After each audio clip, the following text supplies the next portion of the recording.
Des arbres plantés de manière très régulière le long des routes, un principe tellement répandu dans les Vosges qu'on n'y prête plus vraiment attention.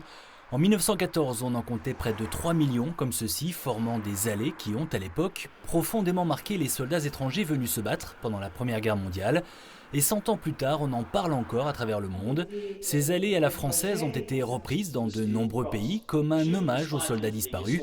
Un arbre, un soldat, et à partir de là, d'innombrables idées pour commémorer le centenaire de l'armistice. Des projets présentés lors d'un colloque international, c'est lundi et mardi à l'IFOL-le-Grand, avec une vingtaine d'intervenants venus de 11 pays et de 3 continents. Les allées, ça fait quand même des centaines d'années que vous les aménagez et vos idées se sont propagées dans tous les pays. Bien qu'on a parlé du mémorial qui revient finalement, la beauté de vos allées sont mythiques.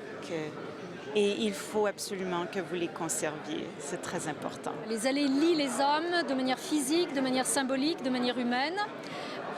On y rajoute la dimension de connaissance, parce que si on ne connaît pas son patrimoine, si on ne sait pas comment le gérer, il finit par disparaître.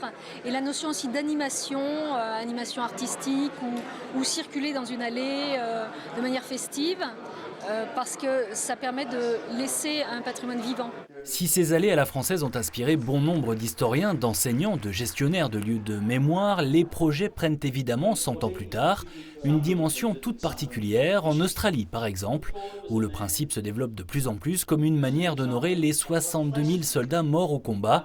Parmi eux, 46 000 sont encore enterrés en France ou en Europe.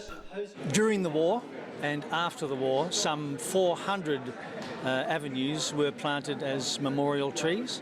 Pendant la guerre et après la guerre, environ 400 allées de mémoire ont été plantées par des familles, des différentes communautés qui n'avaient pas d'autre moyen d'exprimer leur douleur parce que beaucoup de corps n'ont pas pu être rapatriés et sont restés en France ou en Europe.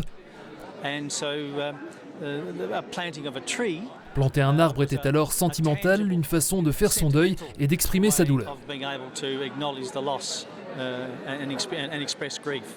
De nombreux projets ont ainsi été présentés pendant 2 jours à l'IFOL-le-Grand, tous inspirés de ces allées d'arbres à la française.